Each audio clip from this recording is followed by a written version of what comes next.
चलो मित्रों एटे करिए एक्जाम्पल पर 6 मित्रों एक ग्रुप षटकोण કેટલા મિત્રો છે 6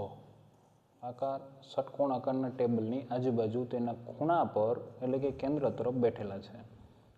6 જણા છે ઓકે ડન ચલો ષટકોણ તો આપણે સાયન્સ વાળાને ખબર હશે બેન્ઝીન દોરતા આપણે ષટકોણ એટલે 6 ખૂણા આ ષટકોણ દોર્યું શું કીધું સોનલ એ વિધિની સામે બેઠી છે માનો કે અહીંયા કણે સોનલ કરું સોનલ તો મારે અહીંયા શું કરવું પડશે વિધિ થઈ ગયા સામ સામે ઓકે પછી લીલા એ શિવની બાજુમાં બેઠી છે તો લીલા કે શિવનો ક્યાં એમાં ઉલ્લેખ નથી એટલે હું સાઈડમાં લખીશ અહીંયા લીલા ઇઝ ઇક્વલ ટુ શિવ બરાબર આ બે એકબીજાની બાજુમાં બેઠેલા છે પછી શું કીધું સંજય એ શિવની સામે પણ સોનલની બાજુમાં નથી સંજય જે છે એ કોની સામે છે સંજય એ શિવની સામે એટલે હું એની સામે શિવ કરીશ બરાબર પણ સોનલની બાજુમાં નથી કોણ સોનલની બાજુમાં નથી સંજય એટલે હું Sanjay is not equal to Sonal કરીશ બરાબર હવે મારે સંજય અહીંયા લખવું તો લખી શકું ના કેમ નહીં કારણ કે ના પાડેલી છે કે સંજય જે છે એ સોનલની બાજુમાં નથી સોનલ અહીંયા છે તો હું સંજયને અહીંયા પણ નહીં લખી શકું અહીંયા પણ નહીં લખી શકું તો મારી પાસે બે ઓપ્શન રહે સંજયને લખવા માટે એક આ રહેશે એક આ રહેશે તો બે બાજુ લખીને આપણે ચેક કરવાનું છે એટલે એકવાર હું સંજયને અહીંયા લખીશ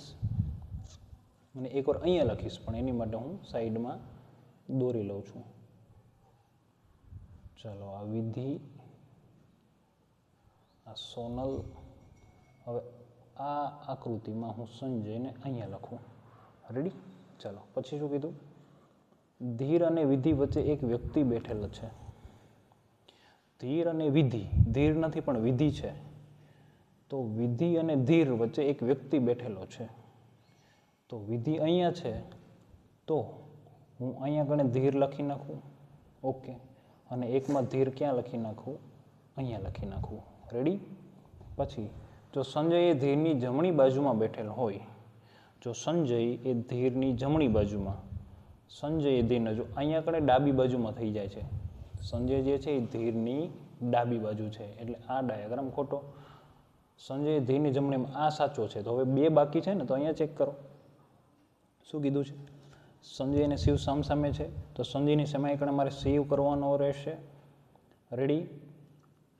સંજય અને શિવ ગયા પછી લીલા અને શિવ બાજુમાં છે શિવ અહીંયા આવી ગયો છે તો કોણ બાકી છે એની બાજુમાં લીલા આ ડાયાગ્રામ આપણો કમ્પ્લીટ એકવાર તમારી ડાયાગ્રામ કે આકૃતિ પરફેક્ટ દોરાઈ જશે પછી પ્રશ્ન ભલે ને જેવો હોય પ્રશ્નમાં શું પૂછ્યો ધીરની ડાબી બાજુ કોણ તો ધીરને ગોતો ધીરની ડાબી બાજુ એટલે આ કોણ બેઠું છે સોનલ કારણ કે બધાનું મુખ તો ક્યાં છે કેન્દ્રમાં જ છે ને તો ધીરની ડાબી બાજુ આ થશે